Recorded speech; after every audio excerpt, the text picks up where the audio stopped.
He's director of the social dimension of environmental policy program and has affiliations in anthropology and natural resource and environmental sciences departments. His background, starting from his bachelor's with a major in physics and a minor in linguistics, moved on to the energy and resources group at Berkeley for his master's and PhD. And since then, he has been a researcher, a fellow, and adjunct professor in different positions at the MIT, at Harvard, at the Max Planck Institute, at the New School for Social Research. And he has also been collaborating and working extensively outside of the academic circles, consulting for the World Bank, working for over 10 years for the WRI, the World Resource Institute. And his contribution has really laid the foundations for political economy of natural resources. And his research, which is extremely important in terms of theoretical contribution, but also for the kind of policy relevance that it has, concentrates on 4 different arenas. One is decentralization and democratic local governments. Another one is natural resources tenure and issues of access. The third one is distribution and commodity chains of natural resources.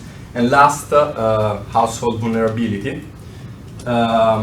And the talk of today will be on climate and social vulnerability, analytics of cause and responsibility. And with this, the floor is yours. And I just have to say that I'm very excited to have you here. I hope the mic is working. Whoever tests mics, we forgot to test this in advance, but I don't know that we really need a mic. Thank you very much, Jampal, and I want to thank Margaret Palmer and Morgan Grove for bringing me here, Stephen Alexander, who's been involved, and Cynthia, who has really facilitated everything. It has been a delight in the last day to listen to your issues, questions, concerns. I think it is incredibly exciting that you get to hang out here and talk to each other about these really difficult questions of how we frame the relation between humans and this thing we call the environment. So what I want to do today is talk a little bit about the question of vulnerability. And I published an article in 2014 in the Journal of Peasant Studies on causes of vulnerability. And that article is in many ways instrumental. It's asking, how do we better understand the causes of vulnerability?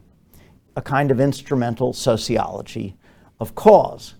And I'm interested in this because I'm interested in how do we respond to vulnerability? How do we reduce it? Now, climate analysts, by and large, approach the question of vulnerability by asking, what are the consequences of the hazard? Hazard comes, hits society, there's an outcome. And this kind of an approach, in a certain sense, presumes that the cause is within the hazard and tends to bring the focus back to the hazard. And one reason for this is that they're interested in the impacts. They're interested in the impacts for very good reasons, that they want to make it clear how terrible this thing called climate change is and is going to be. Now, though presuming that the cause of the damages that we're all horrified by is the climate event, sort of obscures some of the other causes, and I'll get to that. These are, for me, interesting questions of why we get this situation of obscuring damages. And where is the, here, this thing. Why we get these issues of obscuring damages. And I don't think it's only because of the focus on the hazard. I think there are reasons why focusing on the hazard is appealing and easy to do. So the problem faced by climate change analysts wanting to specify what the causes of the damage is that we're trying to avoid are, I think, is not that we don't know and can't understand those causes of vulnerability. The problem is that these causes are avoided or ignored by many of the modelers of climate, the effects of climate change, and they rarely end up being addressed in policy. Now, this was true before climate change was on the table to some degree. When we looked at just hunger and famine in the face of ordinary drought, the kinds of models were still primarily hazard-based. So modelers use highly simplified models of causality that focus on proximate static variables by and large. And these, what I would call shallow treatments, inform policy. Or they're used to inform, shall I say, they used to inform what used to be a prospect of policy now that we're under a new regime that doesn't seem to take any of these issues seriously. In my 25 years of observing climate science, climate scientists, and policy decisions, I've yet to see them take up more than approximate idea of cause. And basically, I have yet to see them move far from locating cause in the hazard or in the capacities, which I think is a fairly shallow interpretation of people, adaptive capacity, for example, to prepare for and cope. They never ask, for example, where that capacity comes from, why it might be higher or lower. I mean, some ask that, but it doesn't end up in the broader models of why climate events lead to damage. So today, I'll focus on the social side of the production of vulnerability and risk production. Climate is changing, and this will be exacerbated by, I think, the new political regime that we have in place. And we need to understand all of the causes and ways to reduce vulnerability from climate change, even if climate continues to change. That is to say, it is going to change, but even if it gets worse than we even imagined, the causes of the damage are not all within the climate. So, many non-climate factors matter in climate analysis and the effects of a climate event. Also, I want to focus on the climate hazard and how it can occlude the social conditions that I'm concerned with, and I want to be sure to bring them back out. So focus on the hazard seems to occlude some of these other causes, and I would like to put them back on the table. Lastly, I believe that vulnerability is already intolerable in many places today, and it needs attention with or without climate change, which is why we need to be studying why those damages are happening and how to treat them. It's not just about the climate change angle. I also think that if we do treat them, we will go a long way to reducing the consequences of changing and intensifying hazards under climate change. So today, I'm going to just frame some of the root causes of vulnerability through a few diagrams and brief examples. I will then discuss why causality is so problematic for modelers and for policymakers, and I'll explore how cause of risk are basically entangled in social order and with blame, liability, and responsibility, and therefore are highly contentious. When we address causes, we evoke a lot of issues of who can reduce them, who caused the actual problem, where responsibility lies, and that becomes problematic. And I'll conclude by exploring whether a better understanding of the ways that sociologists think of risk can help us in the instrumental project of reducing risk. And I think that it does. So first, let me just start with a few slides. Now, just as a very quick example, The case study that I am now about to go look at, I've done a little bit of fieldwork on last year, is the case of a boat that sank off of Libya on the night of April 18th, morning of April 19th, 2015. There were somewhere between 750 and 900 migrants in that boat. There were 28 survivors. It was a major disaster. 200 of them came from villages that I work in eastern Senegal, that area. And the question that I was interested in is, how can we use this case to understand how people respond to climate, why, in fact, they are at risk in the face of climate variability and change. Why are they migrating? Now, it turns out they're not migrating for climate reasons when you talk to them. They don't talk about climate or weather or crops. They talk about things like prices and debt and access to markets and representation. So the event happens and you get all kinds of things coming out in the news about disasters, climate refugees.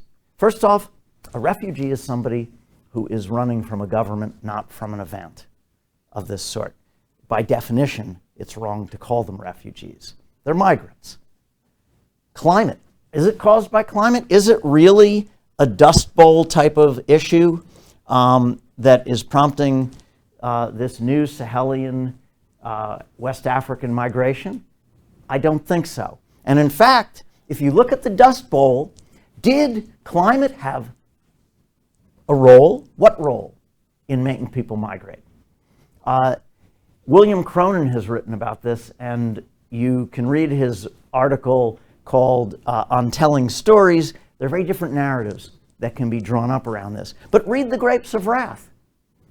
In the first paragraphs of The Grapes of Wrath, you find Jode arriving back home after 5 years away in prison to find that everybody's leaving. And when the truck driver who he hitched a ride in brings him in, he says, yeah, it's changed a lot. There are cats out there, cats all over hell. Well, what were cats? Cats were caterpillar tractors. It was the caterpillar tractors that were knocking people's houses down. Why? Because they couldn't, they were in debt. Why were they in debt? Because they had to grow cotton for the war effort. And the cotton market crashed. The soil had been depleted. The people knew the soil had been depleted from growing cotton. So people were ending up in difficult situations. And the banks saw the opportunity with this new technology to consolidate land and get rid of the people. Is that a drought that caused that problem? Even here in the United States, in one of the iconic moments of our history? I don't know what role the drought had. I think it wasn't a big deal. I think it was really about political economic relations. You get also Thomas Friedman. He always has something to say. He went and called it, he also called it climate refugees, and talks about Senegal, where I do my work. And frankly, I think it's just wrong.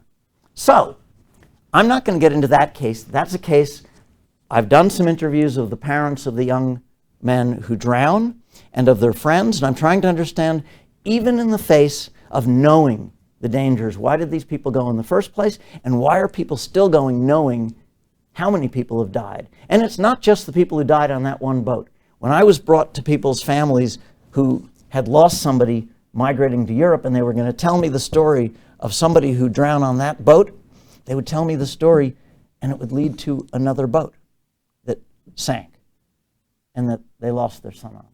It is extraordinary how much damage has been taking place for so long from these migrations, and yet people still do them. So let me just start with risk as probability times consequence. I'll frame risk and then get into how we think of causes that are multiple and not just the climate hazard. Vulnerability itself is a predisposition to damage, right? It's a potential. Climate hazard is some weather-related event, and or trend that is stressful to people in some way. Climate hazards and vulnerability produce damage. Without the hazard, there's no damage. Without the vulnerability, there's no damage. And you see that risk of damage is stratified by people's ability to cope. That is the degree to which they are secure or vulnerable in the face of the event. So this is a typical kind of hazards model. And you have the hazard, it hits a static society, and you get multiple outcomes. It's the multiple outcomes of a single event. Reduced well-being, dislocation, economic loss, hunger, famine, etc. Right? It's a pretty clear, linear, causal type of relation. The interesting thing is climate is at the center of the model. It is doing the action, and these are mediating kinds of factors. And in the IPCC Fifth Assessment Report, you find a model of those static factors, but not no discussion to speak of the causes of these factors, which become indicators. So in a sense, causes of vulnerability are reduced to indicators rather than integrated into the model along with the broader political and social structures that cause the, that make gender a line across which some people are damaged and others are not, that make class stratification function in a way that puts some people at risk and does not put others at risk. So here again, these are the factors, and capacities play a big role, this idea of capacity, rather kind of placing the burden in the individuals that are affected, rather than in some broader social set of relations. So let me go to some vulnerability analysis frames. Rather than looking at the multiple outcomes of a single event, here we're looking at the multiple causes of a single outcome. You pick an outcome. I picked two here, and migration is the one I'll be looking at in the next study I work on, hunger and famine. This is Amartya Sen's model in very quick schematic form, in which Sen says basically that poverty, or an entitlement failure, that is the failure to have the things you need to actually feed yourself, causes hunger and famine. It is due to lack of assets, lack of social protections, and he includes capabilities which have to do with capacities and inadequate sorts of forms of representation that shape this whole sort of set of problems. And you have infrastructure and markets and climate that impinge upon this. So he brings in a broader set of factors. But climate is at the margins of this diagram. It's one amongst many factors, right? I presented this in the 90s at an IPCC meeting, and people loved it at first, and later they came back and couldn't deal with it because it had marginalized climate. No, seriously. So a broader political economic approach, this is more akin to what I do, and in my Journal of Peasant Studies article, you have hunger and famine, you have assets and lack of social protection. But let me go back to Amartya Sen for a second. Note that he takes assets and lack of social protection as a given. He's an economist. As an economist, he takes the initial conditions as given and doesn't ask where they came from. In a political economic framing, you ask where the initial conditions came from. And I think that's a big distinction, because then you're into questions of exploitation, expropriation, access relations, political exclusions. You have to ask the question of why social protections do and don't exist. And they are related to questions around people's capacities, which we want to maybe find out why they do and don't have, representation and democracy, ability to influence the political economy that shapes your entitlements, right?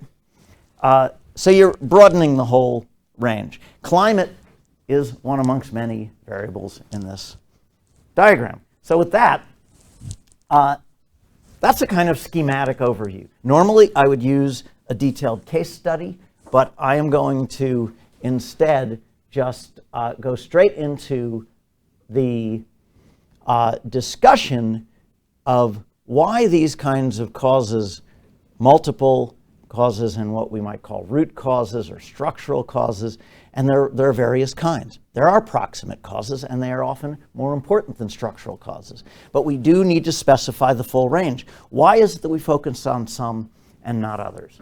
And this is really exploratory work in many senses. So let's get on to this. The causes and the social science and climate, and the role of social science and climate research is what I want to get into.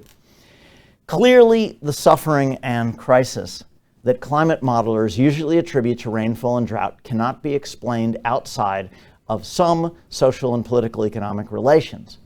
That is, the relations that produce the vulnerability that make climate events into hazards and enable them to cause damage. So, right, without vulnerability, you might not even call a climate event a hazard.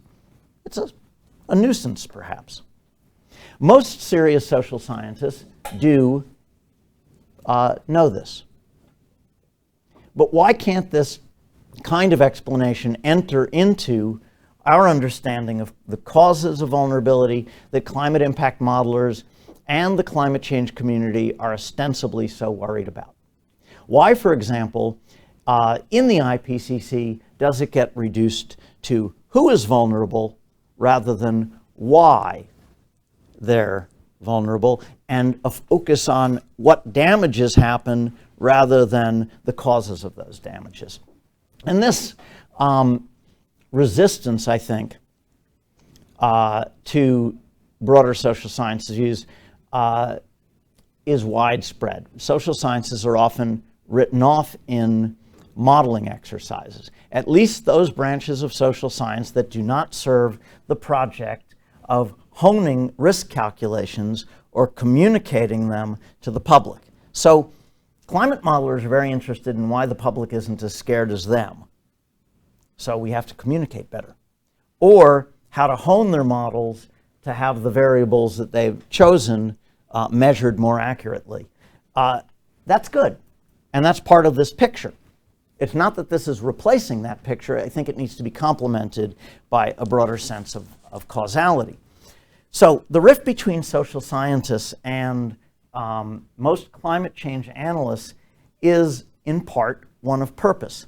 One of the purposes to support the project of honing techniques of risk assessment so that the probabilities and the consequences can better be quantified, communicated, and used in order to reduce potential harms. And you can see a whole bunch of different branches of social science working on this. And by the way, I'm talking about the adaptation side, not the mitigation side. There's a whole set of social sciences on why people consume, why they don't respond to calls to reduce carbon emissions in various ways, behavior, etc.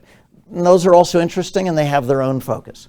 But on this side, you get really a lot of focus on risk communication, and the adaptation side tends to focus more on even, again, behavior and capacities. There is an analytic side that looks at the causes of vulnerability. I'm part of that. That's work I do. And it still is part of the instrumental side of understanding damage, understanding the outcomes that we observe after a climate event, right? So I'm on the instrumental side, but I'm jumping over to a different side. So the other purpose, which is the non-instrumental kind of social science, is to understand the functions and effects of risk on social organization. So risk itself does work on society in various ways. Most social theory among the more well-known social scientists is not aimed at improving expert techniques of risk assessment. Funny that should be the case. Social scientists, sociologists tend to examine risk to shed light on its role in social organization, risks roles, for example, in the production of authority, religious, political, and scientific, risks roles in social cohesion through individual and community identity, its roles in domination and subordination, its roles in political identity formation, conflicts and cooperation, its roles in accumulation and marginalization. These are areas that the applied risk researchers don't tend to address. But understanding some of these broader social issues may help us to understand why disputes over characterizations, explanations, meanings, and policy pathways persist, to the chagrin of social scientists and to the chagrin of climate change researchers and analysts. The British sociologist Ian Wilkinson characterizes risk as a simplifying heuristic for guiding action. And he points out that, like any simplifying heuristic, the language of risk is open to appropriation for ideological ends. As such, it is inherently political. This is not a big surprise. But more than that, he argues, as do many other sociologists from Max Weber onward, that risk plays key roles in organizing society, and in so doing produces the very political divides that make risk so important and so contentious in social debates. They all postulate that risk is different from other disputed and political ideas. And that's important. It, as I said, does work on society, not only as a phenomenon, but as a concept. Wilkinson argues that sociological inquiry into discourses and uses of risk are about two things: identity and belonging. It is about who we are and who we are with. It's about one's sense of meaning or purpose and one's sense of belonging in a society. In other words, it's not merely a matter of damage assessment and control. So let me talk a little bit through this question of the sociology of risk and what other sociologists have had to say about it. I've selected a few theorists from a large field of theorists, and I am really just muddling my way through many of these. And I'll start with Max Weber. Max Weber is always good to start with, and he starts with God, and God is always a very good place to begin. According to Weber, pain and suffering are the foundations of atheism. Religious leaders spend a great deal of their energies on a practice called Theodicy, and that's the practice of explaining why there is pain and suffering if God is just or good. You can see Leibniz on Theodicy, or read Voltaire's critique of Theodicy in Candide, which is quite stunning, really beautiful to read. I won't get into that right now, but when rationalization of suffering in religious systems failed, people moved to secular systems of understanding. Theodicy was the religious rationalization of seemingly random suffering, and Theodicy was an important branch of theology since it helped retain believers. It also, therefore, secured the authority of the church. All human cultures are faced with explaining excessive suffering in the world. And in all times and all places, people struggle to find solutions to this pain and suffering. They search for meaning within their lives in the face of these kinds of struggles. According to Wilkinson and his reading of Weber, such rationalization is part of any process of cultural or social change. It explains why people act. It explains their motives. And I should mention that Ulrich Beck talks about this too, the idea that risk in the future causes action in the present. You know, projecting risk calculations basically causes actions and imaginaries that cause people to do things, to respond, to try and reduce that. The rationalization and thereby containing and explaining of suffering is a foundational element of social organization of any governing system. Suffering is the enemy. God, or post-Enlightenment government, protects us. The authority of priests and of governments rests on their ability to rationalize and protect. In short, the governing bodies need to rationalize risk in order not to be blamed for the damages and to maintain, essentially, their legitimacy, making risk a highly political notion. And it's no wonder that people want to avoid explaining its causes rather than just rationalizing it away in ways that protect government from blame. So it's no wonder there's a tension about the kinds of explanations we'd see. You know, if you buy Weber's framing and Ian Wilkinson's reading, for Weber, the link between rationalization, cause, and blame are key elements in the study of risk. They're key elements in how risk is understood. In short, when placed under the pressure of the need for relief from suffering, people devote themselves to rationalization. They explain cause and thus attribute blame in ways that maintain the status quo. Just a little side observation here, which Weber doesn't make. In the course of response, responses are guided by various theoretical and philosophical stances that inform notions of causality. We've talked about this in the seminar here in the last couple of days. What is causality? Theory and historiography matter for understandings of causality. Hence, they too are contested by those who stand to gain or lose based on various kinds of explanations. This is one of the central pillars, I would argue, of a politics of knowledge of cause in this case, and I would argue it's central to any politics of risk, including the politics of including the causes of risk within scientific models of climate impact, right? So there are politics of including various causal chains, causal frames, causal approaches.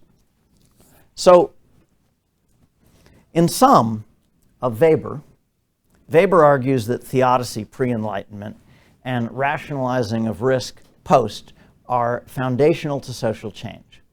And Beck, following Weber and throwing in a little bit of Mary Douglas, who I'll get to in a second, is also arguing that risk plays a central role in social change, particularly in our modern industrial era at a global scale. I won't have time to get into Ulrich Beck, but he's an interesting writer on these topics. So let me turn to Mary Douglas, who is a cultural theorist.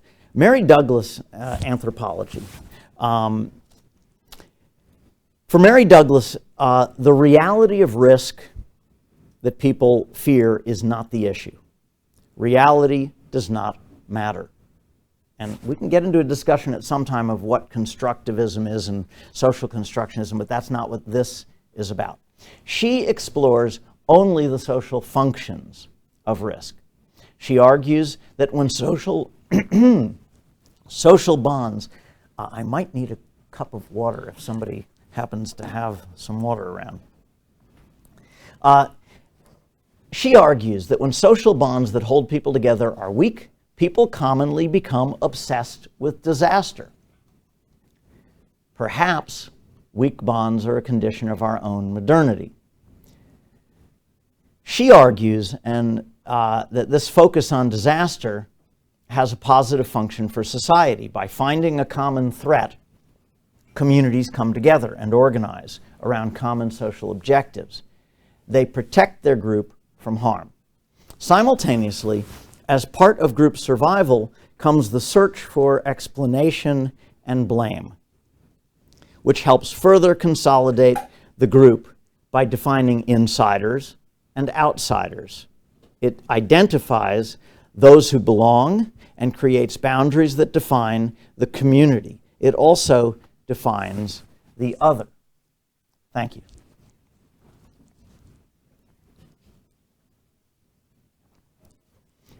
In agreement with Weber, Mary Douglas sees discourses of risk as having taken the place of discourses of theodicy. She's, of course, post-Weber, reading Weber. The language of risk supplanted a language of sin following Mary Douglas.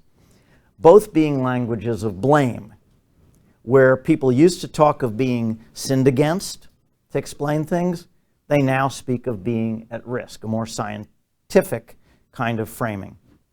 Sin appeals to the authority of priests, risk appeals to the authority of science and modern rationality. Populations defined as at risk have in some way attracted the moral stigma of sinners as burdens on society.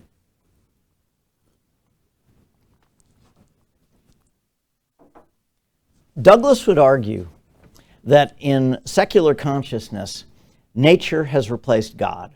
In so doing, people can rationalize nature through probabilities and attribute causality, and thus blame to the vagaries of nature.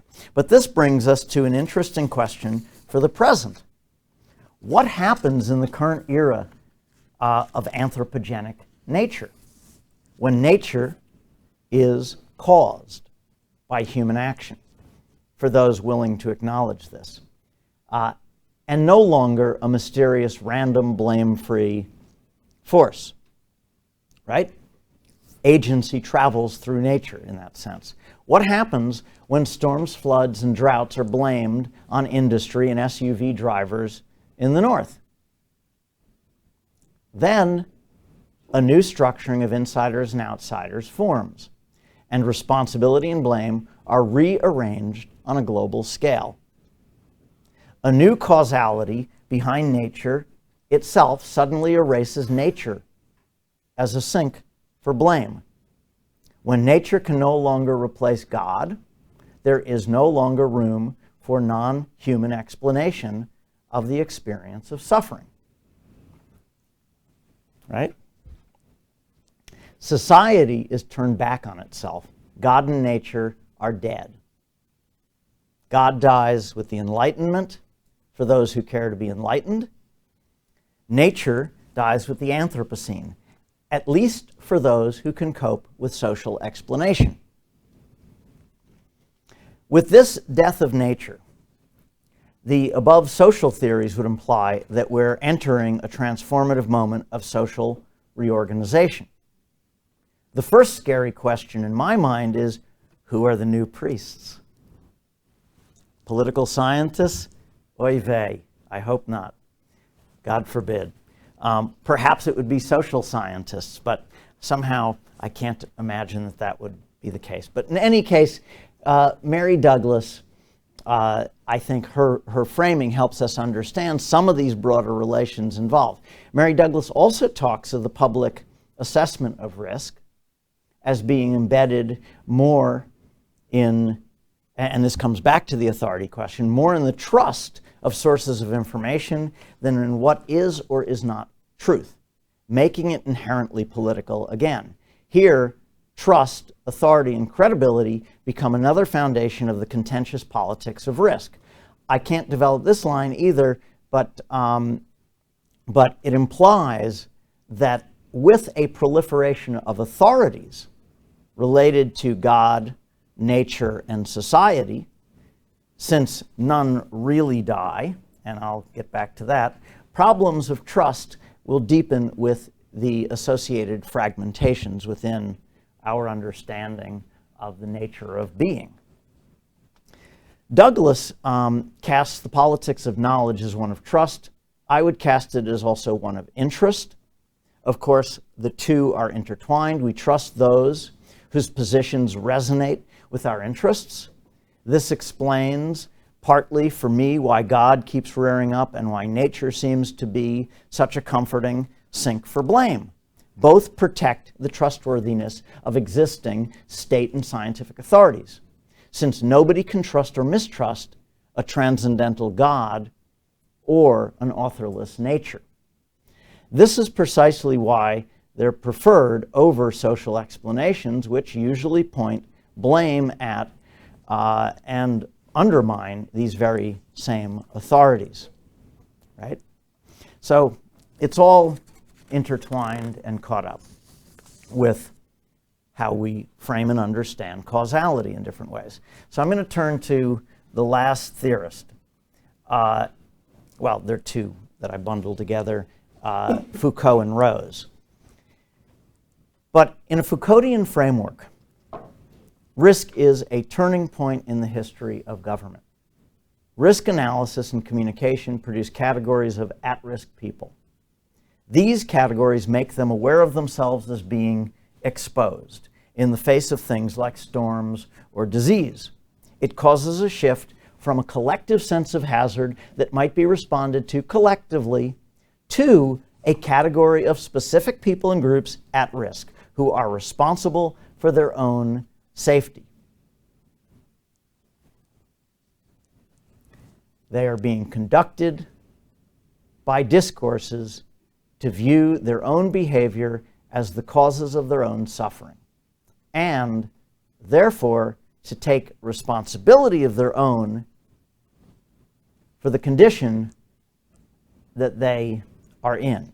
They take that responsibility individually rather than collectively. In this way, they become risk subjects, taking on risk themselves. They assume it as something that they themselves are responsible for. People's possibilities of action are always being structured by others, in this case, discursively. Their conduct is being conducted. Concepts like adaptive capacity, I would argue, are part and parcel of this conducting of conduct. So, for example, approaches that evoke vulnerability frame causality as external, that is, social, structural, and political economic, and thus differ fundamentally from those like adaptation, that internalize it to the suffering or at-risk party. So, taking a structural political economic view, that is, viewing risk as a product of limits that structure options, a more external and structuralist view of causality, incites the individual and the group to aim to restructure their circumstance by changing the political economy and power relations in order to expand their possibilities of action. It might lead to emancipatory action and struggle. It might lead to changes in economic policy. This is the more sort of transformative view. Taking the internalized view, that is, viewing risk as determined by adaptive capacity, demands that the individual or affected unit adapt within or by developing their internal or inherent capacity, making invisible the production and limiting of their possibilities of action, naturalizing them and creating a subjectivity of action that is the responsibility of the individual. This view leads the affected party merely to adjust. Now, of course, there are now all kinds of discourses on assisted adaptation and the like, and the adaptation community is also pulling in more political economic sorts of examples. However, they have chosen the word adaptation, and I think it is because its resonance with these internalized sorts of ideas of causality. So back to Foucault, the conduct of conduct enables the blaming of the victim by the victim, her or himself. It internalizes causality. Adaptation fits right in. It is natural. It does not blame anyone. It just focuses attention on the individual's qualities needed to sustain in a difficult and changing world. It takes attention away from the production of circumstances and change. Adaptation discourses carry an implicit survival of the fittest or social Darwinist ethic that blames the victim by locating failure within the adjusting unit. I think those are really, nobody who uses these terms says, I'm a social Darwinist, but I think these are kinds of intonations within the terms that we need to be conscious of.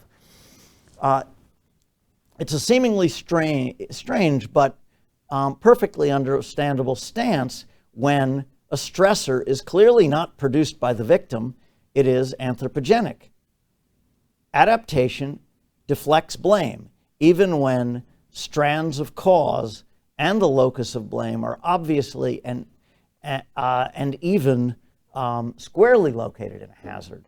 So there's a kind of, it even internalizes, I think, the way we think about causality when the focus is on the hazard. In fact, that makes sense in that the hazard becomes the only other possible cause.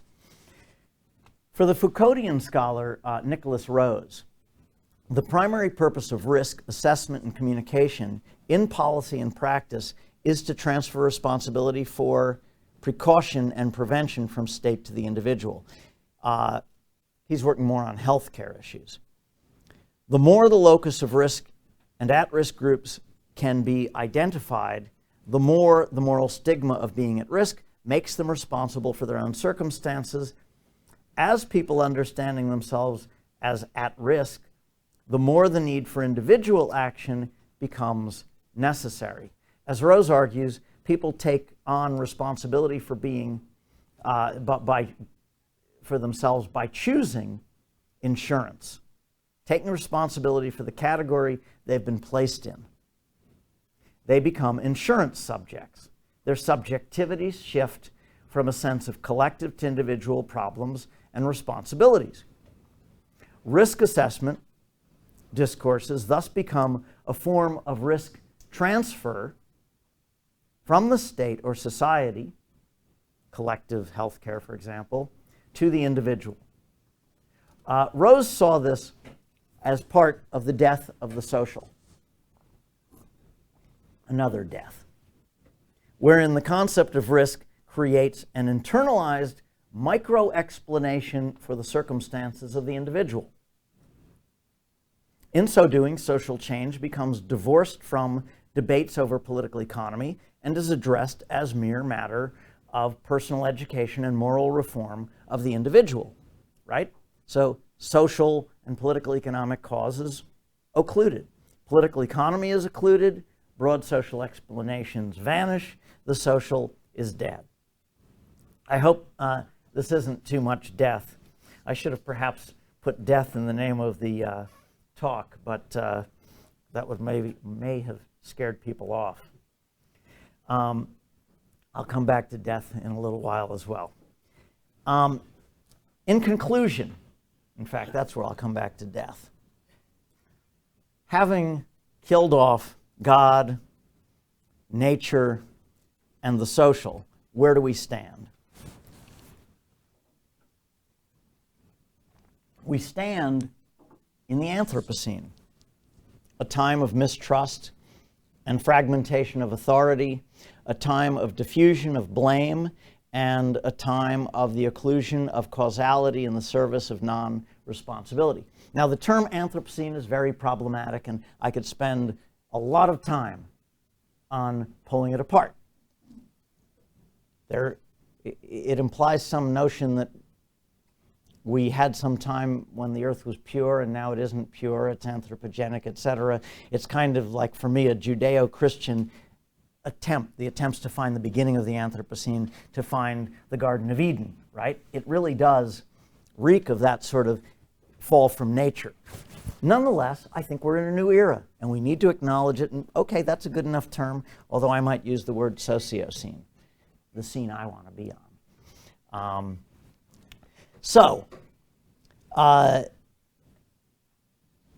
We stand in the Anthropocene, and we live in an era where risk is accepted as individual, adaptation proceeds, God, nature, and the social are gravely wounded.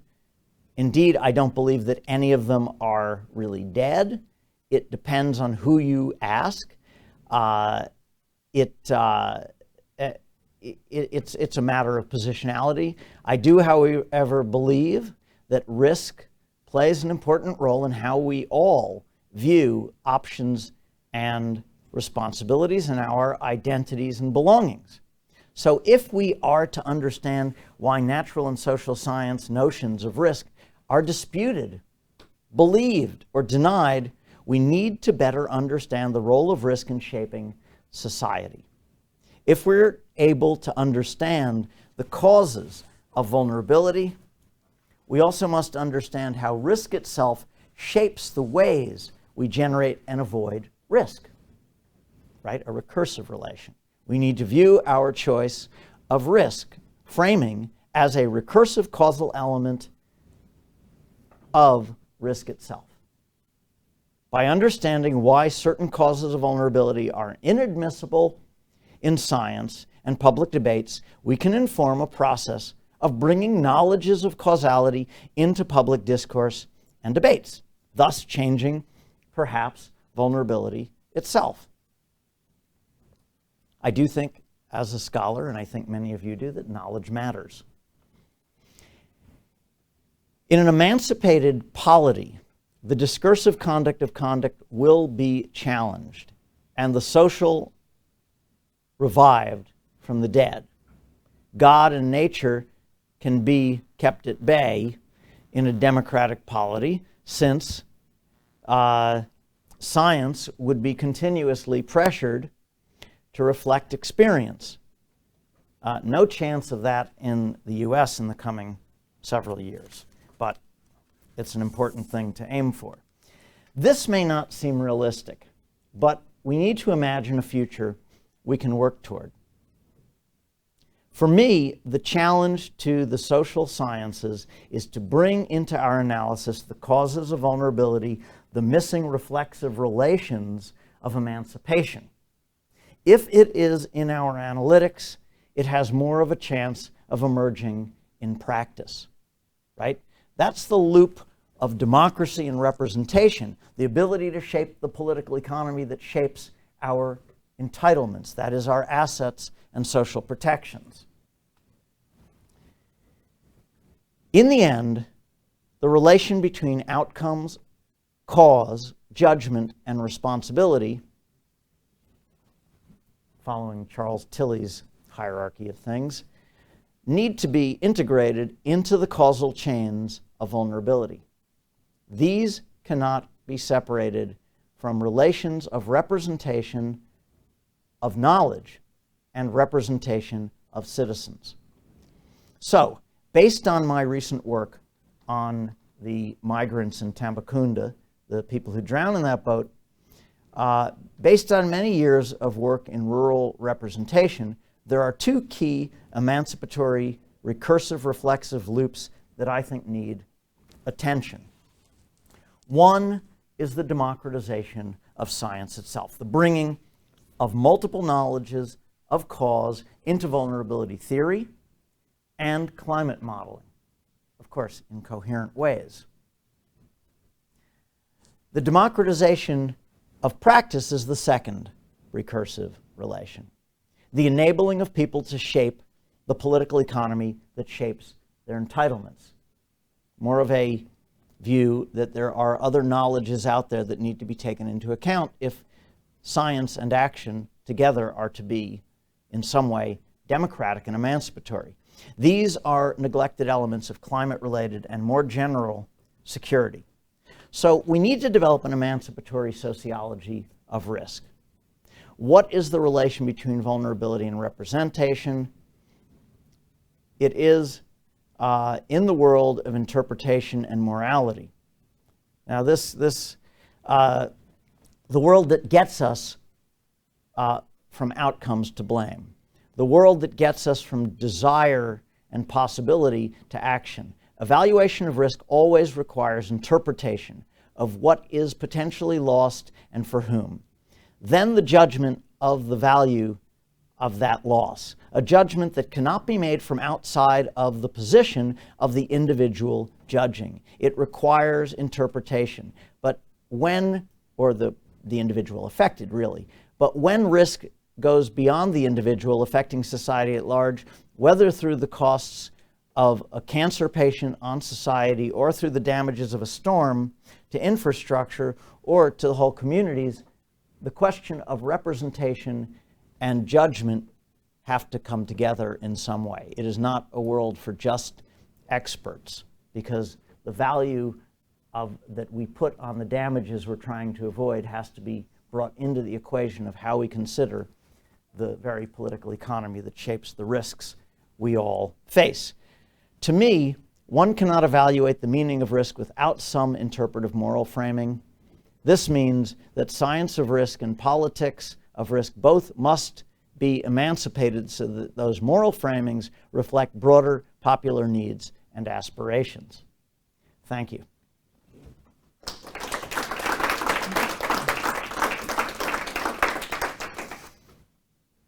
Questions? Yes, Andrew. So I was really intrigued thinking about how you kind of juxtapose or contrast vulnerability versus adaptation and how they're talked about.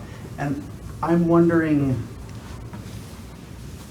can you not still take a starting point of thinking about adaptation where you're still drawing attention to the structural, political, and economic mechanisms and dimensions at play that create those? So if you're thinking, so kind of in my head, what I'm thinking about is when we look at vulnerabilities, we're looking at what led to the present state in terms of, you know, why are certain communities, people, and places vulnerable. When we think about adaptation, we think about forward-looking. Mm-hmm. And so it seems like you could still take a perspective or approach where you're saying, okay, I'm interested in considering what are different adaptation pathways and what are the barriers and challenges to that. And by doing that, while you're forward-looking, you're still trying to identify the structural, political, and potentially economic pieces, but then potentially maybe a benefit of that is the framing and how that framing is then picked up by policymakers or public writ large. We're talking about analysts. We're talking about you know, moving forward as compared to purely looking in the past where we got. Just reflections on that. Very simple. I think that adaptation is forward-looking. It looks at where we are to go. But I think to look forward, you need to first look backward to understand why we are where we are and how where we are might be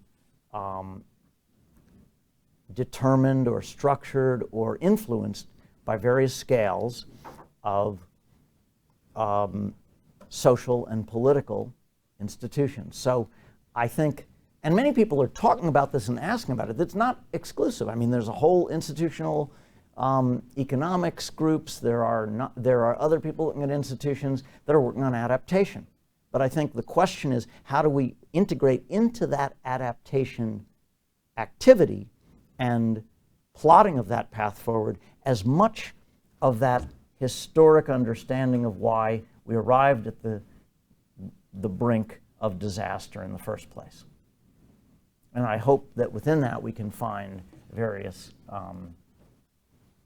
solutions that might not be obvious if you just look forward. Yeah. So I have a controversial question. As an opposite to democratization of science, I see technocratization of science. And considering what is happening now in the US, the largest democracy of the world, and the effects that this has on the potential effects that this will have on climate change, environmental policies, and all of this, how do you reconcile something that in the theory with then the practice? So in other words, the democratization can also lead to very authoritative right. Interventions. Democracy, look, I mean, I could say the stock phrase, democracy is a terrible system and it's only better than all the others. The problem is that this is a disastrous choice our country has made. People have made this choice for whatever reasons they have. Democracy does not always lead to good outcomes, but I tend to think that some control by people over the leaders that lead them is better than less control. More control is better than less control. And populism leads to all kinds of crazy stuff. But yeah, this brings into doubt for me the whole question in some ways. Democracy itself, I'm raising the question about democratization of science, which I see as... I think the democratization of science idea is simply about populating scientific models with a broader variety of actual potential analytic approaches to understanding why things that are concerned about happen. So we need more, we need a broader range of tools in there. And it's not just tools, but it's also that the tools are connected to purposes and framings, and they do or don't lead to certain kinds of blaming of institutions that don't want to be blamed. And therefore, it takes some kind of work, and I'm calling it democratization, to keep them in the dialogue, right? That's really as much as I could say to that. Technocracy is very powerful, but if we don't criticize it for pushing things out, then it'll keep pushing things out. And if we do criticize it, it'll maybe integrate them and it maybe won't, and it'll still push them out. Because as far as I'm concerned, democracy is never an end you arrive at. It is a process that you keep struggling to keep dialogues going, and you gain something and it's pushed back out.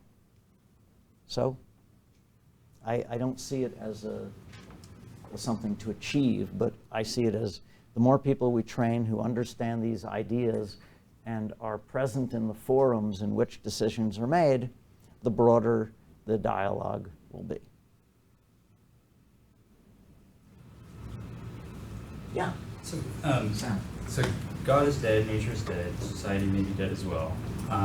But one wonders, or at least I wonder, at least in the North, and particularly in the US, that risk itself is seen as a false idol, right? I mean, at least in some of this country. What Mary Douglas would say. Yeah, perhaps.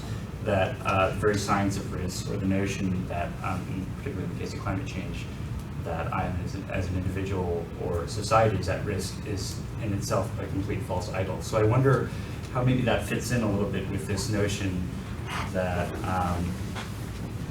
we've moved beyond, and perhaps we haven't moved beyond some of these notions of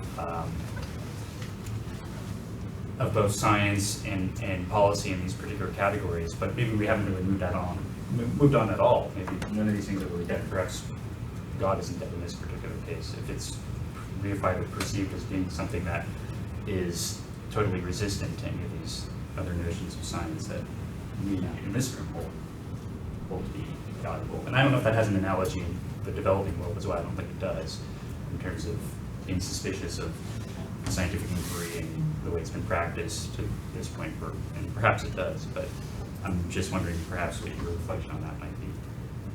I'm not sure what you're asking me to reflect on. It seems to me that there's a lot of questioning of science in the West and in developing areas.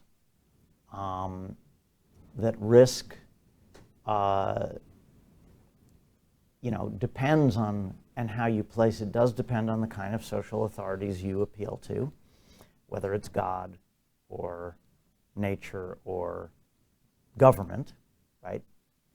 I'm not arguing when I read Nicholas Rose that the social is dead. I actually find that an unsatisfying argument. I think it's occluded and needs to be brought out. I think that what he's arguing is that when you focus on individual characteristics and the individual takes on as their own responsibility their health condition or their security, it's no longer the state's responsibility, and therefore nobody asks the question of how it's caused by broader social factors, right? So the social gets erased, except if you're a sociologist asking, how come this person is at risk? But if you are within that discursive formation, the social is erased because you don't ask about it, because you don't see it. You see what I mean? And by the way, my reading of these different theorists is my way of trying to explore, do different sociologists have different takes on risk? And do they frame different functions and effects of risk within society? I'm not sure how I will use all of this in the end, but I think it was important and interesting to me to see they all felt that it was an important factor, an important element in how we organize and understand ourselves. I don't know if that gets at your question. I don't. We can talk later. Okay, yeah. Valid question, and it links to elements of mitigation that you're talking about and damages and risk. And that's, I wonder if you could comment on exercises like trying to put a social cost on carbon, where one way through which that's done is through economics and other disciplines developing damage functions that have quantities in them around loss of life and agricultural productivity that fit very much your model of like hazard hitting some static Yeah. structure and go through for a social cost of carbon. Mhm. Versus a perspective that says, from a mitigation point of view, we would want only this many tons of CO2 to be emitted over the next however many decades, and set a price coming from that perspective. If you have a preference for those sort of justifying the social cost you might derive, then set a carbon tax through these damages and risk type of discussions that focus very exclusively often on the causal relationship from climate, and develop regression models that very explicitly try and just control for all of the other stuff instead of having a broader discussion about it. Yeah, I don't really have a particular preference for either of those. My own take is that they are asking about the damages that are related to the change, this is sort of the incrementality type of argument, in climate events, right? And what are the costs associated? That's a purely market-driven notion of how you would respond in a reducing of carbon sense, whereas I might look at that situation and say, okay, those are the damages, and it's true, this much more climate stress will create this cost of damage, but it may be, for me, I would look at the causes of the damage and find that there were many other factors that are involved in the damage itself, right? And therefore, I might say it wasn't caused by that change alone, it was caused by these other things, and might find that there's actually a cheaper way to solve this within the other causes. So moving away from the sea may be cheaper than, or zoning policies may be cheaper than paying the actual cost of moving away from the sea, or what have you. I don't have an example since this isn't the arena I work in, but you're framing a market-driven model which would argue that those other solutions will be found by the market when the cost of carbon goes up, right? And that we don't necessarily have to do the research to find that out in order to set the price, right?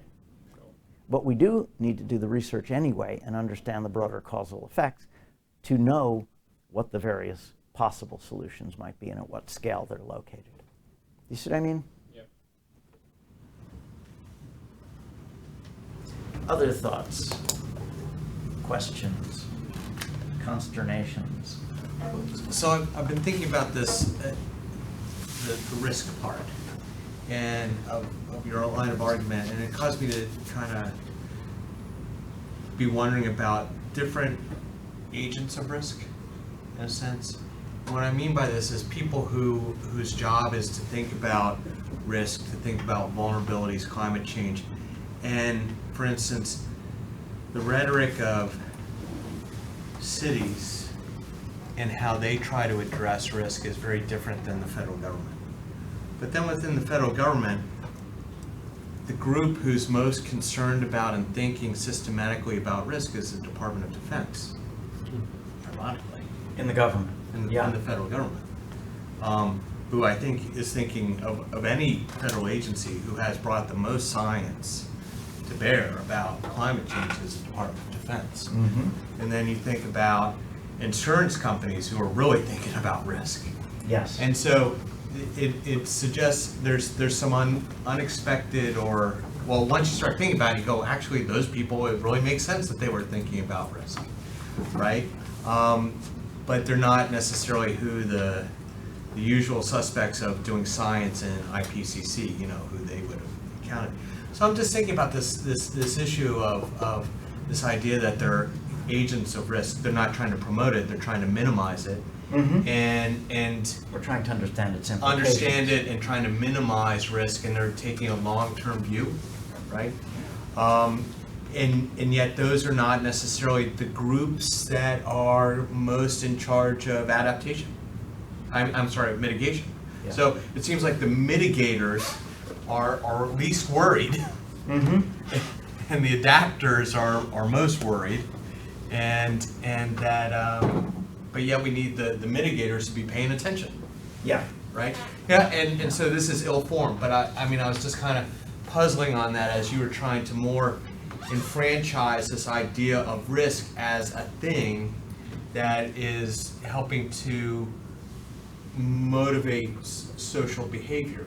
And I know that at least on our team, there's this question about when's climate change going to happen, and is climate change happening? And the social scientists go, no, climate change is totally happening because there's lots of social things going on already to account for it, right? So in that sense, climate change exists because social systems have started to think about mitigating and adapting in ways that they were behavior that weren't going on pre a concern about climate change. And so, so risk in a sense does exist as a thing, as a driver of behaviors that we're observing. Right? Yeah. So it's just throwing that out there is something to puzzle on. I think in a funny way, I mean, the reason that many people who are doing climate modeling are not as attentive to the causes of vulnerability is that they want to measure the impacts in order to make the argument that we need to mitigate. Right. So there's a kind of link back to their own purpose, and they're growing out of the same community. And I think there are many people who are really interested in risk reduction or vulnerability reduction side of this. They tend to be the people in the disaster community, disaster relief, famine early warning systems, you name it. There's a whole lot of people out there. But there are other agents who do have concerns. As you mentioned, the Defense Department, 2 years ago, I think it is, I was invited to a meeting at National Academies of Science. And when I got there, I learned that it was the CIA that organized it on the security effects, national security effects of climate change. It was a very interesting meeting to listen to. In the end of the day, they decided they needed to fund something, and what they decided was that there was an admiral in the room that they were going to fund his under ice cap submarine project so they could measure carbon underneath the ice caps for $100 million. But $10,000 for a social science project was too expensive an endeavor. So who knows what their concern is.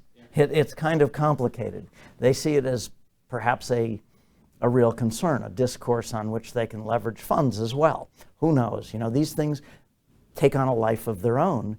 Obama's memo of the 21st of October on trying to get 20 agencies of government to work together to begin to look at the national security effects of climate change. Very interesting. These agencies have been difficult to mobilize, but Obama saw this, I believe, as a way to do an end run around Congress and to mandate that they all start putting a plan in place. It's a bit late, but he ordered them to begin to look at strategies for assessing the risks and responding to them.